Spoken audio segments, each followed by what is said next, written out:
This is experiment number 4 on root growth in cuttings, branches or suckers with an intention to grow new plants. I have 2 cuttings in 2 different containers taken from 2 different plants exactly at the same time. Both containers have rainwater and nothing was added to the water for the purpose of this experiment. The pH of the water was 6.8 at the time.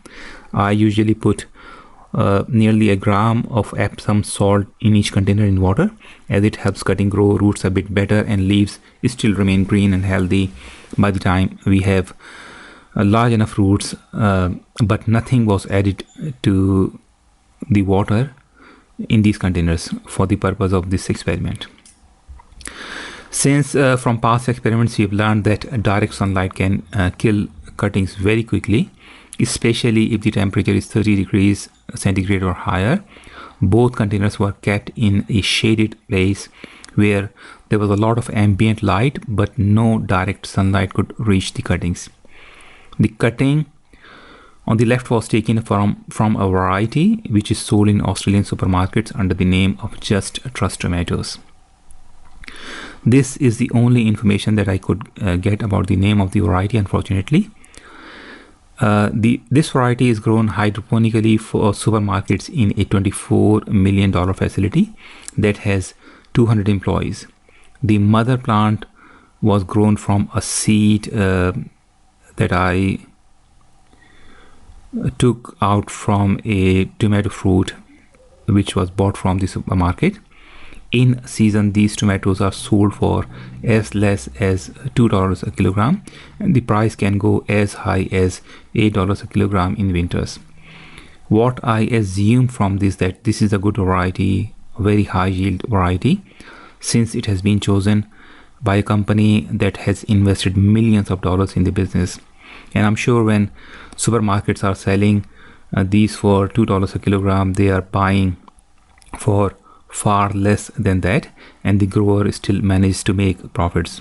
Although I'm not growing the plant hydroponically and I don't have the expertise that this company has, but I still have to see the results in soil. The cutting on the right is from a plant which was bought from a nursery nearly 2 months ago. It is a beef steak variety. This is the 8th day of the experiment since the cuttings were put in these containers. Cutting on the left, as you can see, has a small roots coming out from the part that was submerged in water, and they are very well developed, although not big enough to be transplanted in soil. Most of the roots should be at least 1 inch long before they are ready for transfer into the soil. Note that some of the leaves are becoming yellow, indicating loss of chlorophyll as the cutting is putting all its energy to grow roots. Had I added a bit of Epsom salt in it, the leaves would still be green and the cutting would just cope a bit better. The cutting on the right has very tiny hair-like structures which will eventually develop into roots. Note that this cutting is a bit bigger than the other one, and the leaves are still green and very healthy. If you have seen my other videos, this cutting will too grow healthy roots in a maximum of 14 days, and I would be able to transplant both cuttings in soil soon after that. The experiment shows that different varieties performed different when it comes to root growth with an intention of propagating new plants from the branches or suckers.